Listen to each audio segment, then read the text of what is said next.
same day Rhythm also had qualified, right? And before I present her the tie and the cup, I'll also request Sumanshi to share with us her secrets of success and what was her method of preparation, because I don't think she had the time to prepare. The only thing, whatever you learned here, you just put it to practice. So let's hear from you. One must be very interesting. Hello everyone. I was not having any time to prepare it. Friday को यहाँ पे classes खत्म हुई. I thought कि मैं 2 दिन study कर लूँगी. But Saturday I went home और मेरी documentation वगैरह कुछ भी complete नहीं थी, ना मेरी packing हो रखी थी. So मेरा पूरा time packing में चला गया, documents इधर उधर, print out, photo state, उन सब में चला गया. And on Sunday in the morning I went to Dehradun. और मुझे लगा कि मैं वहाँ पे जाके पढ़ लूँगी, लेकिन वहाँ जाके फिर मैं घूमने चली गई और फिर पूरा दिन ऐसे ही चला गया मेरा. एंड नेक्स्ट डे मेरा सुबह था ही, तो मैं रात को जल्दी भी सो गई फिर. और मैं रजिस्टर्स लेके गई थी, नोट्स प्रॉपर, लेकिन वहाँ पे कुछ पढ़ने का टाइम ही नहीं मिला, क्योंकि पीपीडीटी और ओआईआर जो मैम ने कराए थे बहुत सफिशिएंट थे. उसमें से क्वेश्चंस आए थे. और PPDT was very easy. I was a fresher may be, तो मेरी पिक बहुत सिमिलर थी जो यहाँ पे मैंने प्रैक्टिस की थी. सो मेरे को ज़्यादा देर सोचना नहीं पड़ा, ऑन द स्पॉट टॉपिक बन गया and I just framed it. Main part was narration, और जिसकी प्रैक्टिस यहाँ पर बहुत अच्छे से हो गई थी. यहाँ आने से पहले मेरे में बिल्कुल कॉन्फिडेंस नहीं था, मैं नहीं बोल पाती थी चीज़ें. बट हाँ, यहाँ पे प्रैक्टिस से बहुत सही फर्क पड़ा मुझे. एंड मैंने वहाँ पे ओआईआर सोचा कि मैं थोड़ा बहुत पढ़ूँ, लेकिन मेरे पास बिल्कुल टाइम नहीं था. मॉर्निंग में मैं फटाफट बस उठी and I went there. And जब मेरा ग्रुप जो था वो भी बहुत सही था, और पता नहीं कैसे तो हमारी कंक्लूजन करके स्टोरी भी बन गई है. एंड जब जैसे अनाउंसमेंट हुई तो 2 girls from our batch was also there. They were repeater, but they got screened out.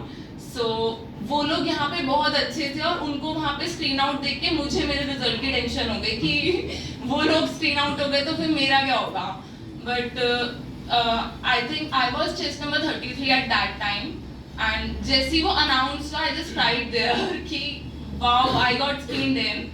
फिर मैं कहा चलो अब देखते हैं आगे लेक्चर 8 का. मुझे कुछ इतना वो नहीं था, क्योंकि मेरी यहाँ पे भी रिकॉर्ड आपको भी पता है सर. सो मैं वहाँ पे पूरे दिन खेलती रहती थी. हम लोग 1 बजे तक फ्री होते थे, और उसके बाद फिर हम लोग को 2 दिन आउटिंग मिली थी, तो मैं भी बाहर घूमने चली जाती थी. मैंने नहीं पढ़ा, मैंने कहा देखा जाएगा अगले दिन क्या होगा. एंड लास्ट डे कॉन्फ्रेंस पे आई वॉज सिटिंग आउटसाइड, और अंदर 15-20 मिनट डिस्कशन चलता रहा, और मेरे को बाहर बैठ के बहुत डर लगने लग गया कि वो लोग मुझसे बहुत मेरे लिए क्वेश्चन प्रिपेयर कर रहे होंगे अंदर, कि इससे बहुत सारे क्वेश्चन पूछेंगे हम लोग. क्योंकि मेरे से पहले जितने लोग गए थे सबका वो लोग 1 मिनट बैठते थे और फिर उनको अंदर बुला दिया जाता था, और मेरे बारी में 15-20 मिनट मुझे बाहर बिठाए रखा. तो उसके बाद व्हेन आई वेंट इन, तो उन्होंने सिर्फ मुझसे पूछा how is the accommodation, any suggestions, and उन्होंने मुझे बाहर भेज दिया वापस. तो फिर मेरे को टेंशन हो गई कि उन्होंने मुझसे कुछ पूछा भी नहीं. अब फिर उसके बाद जैसे अनाउंसमेंट हुई, I was chest number 16 there, and it was after screening, how was the site test? Site test was the TAT pictures were almost the same जो सर ने बताई थी. मैक्सिमम वर रेलिवेंट. जैसे बोट वाली फोटो थी, वो वाली आपने जो दिखाई थी एज इट इज नहीं थी, बट सिमिलर थी. सेम साइकिल वाली एक स्टोरी थी कि a girl is going on a bicycle, so that was also same. And also a tournament, badminton or table tennis, I don't remember that. This racket wali picture, that was same. 2-3 more pictures, I mean 6 pictures were almost same, and rest were similar. तो ज़्यादा सोचना नहीं पड़ता था, it was all simple. और WAT words were very similar, daily life words थे, और जो सर ने प्रैक्टिस करवाई थी ऑलमोस्ट सेम थे. तो ऐसा SRT I did 52 situations और situations almost same थी. यहाँ पे ऐसा भी क्या था, यहाँ पे कितने थे? 42. यहाँ पे क्या फीडबैक था? मेरे को हर बार इम्प्रूव करने का फीडबैक मिलता था. मेरे को मेन लेक्चरेट में था, क्योंकि लेक्चरेट में मैं यहाँ पे कभी 3 मिनट पूरे नहीं बोल पाती थी. मैं यहाँ पे हमेशा यहाँ पे बोलती चली गई, उन्होंने रोक दिया फिर कि चुप हो जाओ. GTO टास्क, हाँ, आपने लास्ट में हमें बताया था कि एयरफोर्स के जो होते हैं उसमें प्लैंक एंड बल्ली वाले जो होते हैं, हाँ, वो वहाँ पर थे. इन PGT ऐसा हुआ था कि मेरी कोई नहीं सुन रहा था. मैं बोल रही थी कि ऐसे कर दो ऐसे कर दो, और वो लोग मुझे इग्नोर कर रहे थे कि ये गलत बता रही होगी. तो मैं उस दिन आके बहुत वो हो गई थी कि मेरी किसी ने नहीं सुनी या मेरे को नहीं मिलेंगे आगे टास्क वगैरह कुछ. But next day command task में I was called on 2nd number और मुझे सबसे टफ टास्क मिला था. और मैंने एक सॉल्यूशन उसका कर दिया था, दूसरा मुझसे नहीं हो पा रहा था, but I was trying it. But फिर उसके बाद नेक्स्ट डे आयो के बाद मैंने सर को फ़ोन किया, मैंने उनको बताया कि मुझसे नहीं हुआ. कहते कोई बात नहीं, उन्होंने एक कर दिया बहुत था. फिर इंटरव्यू वाज सेम. आप लोग यहाँ पे जो प्रैक्टिस करेंगे तो the question they will ask, it would be much easier there.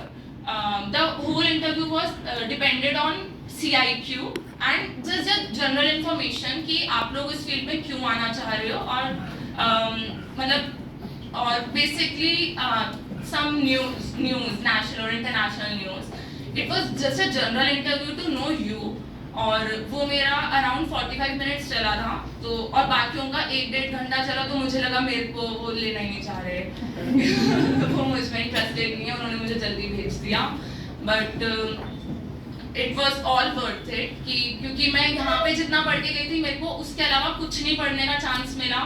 मैं रजिस्टर्स लेके भी गई थी, लेकिन वहाँ पे भी मुझे कोई मौका नहीं मिला कि मैं उससे पढ़ूँ भी. जो सर ने रूल्स यहाँ पे याद करवा दिए थे, शायद वो सही थे, क्योंकि मेरे को वहाँ पे बिल्कुल नहीं पढ़ने का मौका मिल पाया था. दैट GTO रूल्स तो वो रूल्स आप लोग यही याद कर लेना. दे वर सिंपल, और मुझे बहुत हेल्प करी थी उन रूल्स ने वहाँ पर, क्योंकि GTO टास्क में सबसे ज़्यादा इम्पोर्टेंट वही रूल्स थे, और शायद इसीलिए मुझे भी कमांड मुश्किल मिला था. बाकी यहाँ पे जो आप पढ़ रहे हो उसको गो थ्रू कर लेना, दैट इज सफिशिएंट. उसके अलावा कुछ नहीं भी पढ़ोगे तो भी क्लियर हो जाएगा. इट वॉज ऑल ईजी, तुम लोग टेंशन मत लेना, सब इजीली हो जाएगा. Thank you.